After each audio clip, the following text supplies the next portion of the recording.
Bonjour, aujourd'hui nous allons voir l'uppercut avec de nombreux exercices éducatifs spécifiques. Mon conseil du jour, soyez vigilants, répéter 1000 fois une erreur n'a jamais donné une vérité. Bon tuto.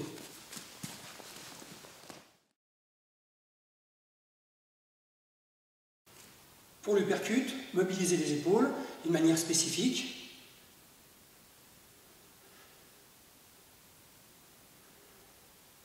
Éventuellement avec la forme des poings.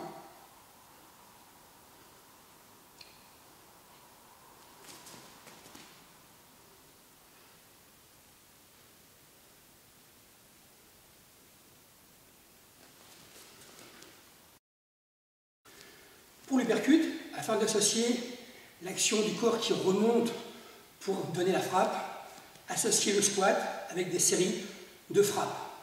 Descendre en squat et remonter. De manière à ce que le corps mémorise cette action et ressentir la poussée des jambes qui sera indispensable dans la frappe de l'uppercut. Effectuez plusieurs séries de plusieurs répétitions, bien sûr. Il existe souvent un défaut dans l'uppercut d'avoir une frappe trop éloignée avec le poignet cassé, alors qu'il doit y avoir une liaison du corps lors de la frappe. Un éducatif intéressant et très simple, prendre une ceinture, type karaté ou autre. Ensuite, passer le bras à l'intérieur et ne pouvant pas s'écarter du corps pour avoir une frappe éventuellement dans un sac ou un bouclier ou un bob, on est obligé d'associer, d'avoir la poussée de la jambe arrière pour comprendre la dynamique et le principe. Évidemment, avec le bras avant ou arrière.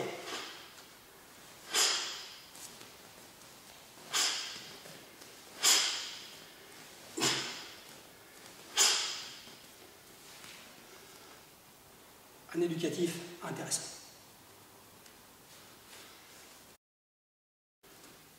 Pour pallier aux raideurs des jambes, le fait d'avoir une barre oblige à baisser le corps pour remonter. Les coudes restent au corps.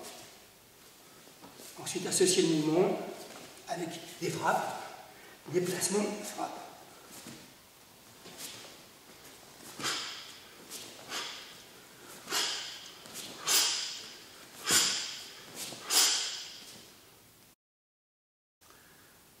Pour l'uppercut, un travail spécifique de placement de poings.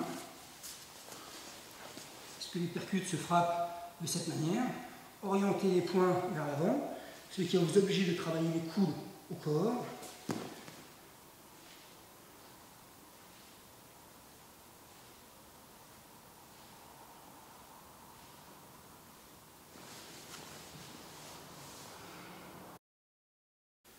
L'uppercut, avec la fameuse bande élastique.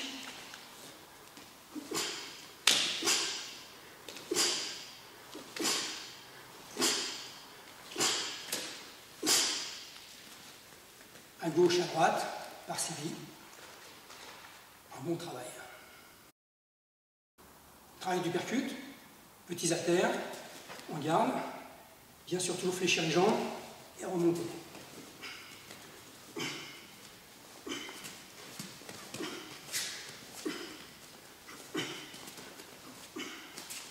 Ne pas oublier les principes qui sont travaillés dans les éducatifs au préalable. Pour terminer, travaillez la technique que vous avez choisie au club, dans votre salle ou chez vous si vous avez du matériel, sur un mannequin type bob, en se déplaçant autour, en travaillant la profondeur d'attaque, la puissance évidemment, recherche de précision, ou sur des boucliers type classique, à condition d'avoir un partenaire, un sac de frappe ou des pattes d'ours selon la technique que vous choisissez.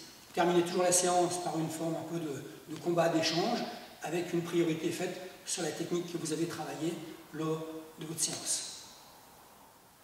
À chacune de vos séances, n'oubliez pas une partie renforcement musculaire, abdominaux, cuisses, lombaires, et travail d'assouplissement pour les épaules si vous travaillez les bras, pour les cuisses les hanches si vous travaillez les coups de pied. La mobilité articulaire et la puissance musculaire donnera plus d'aisance, de facilité et d'efficacité dans la réalisation de toutes vos techniques.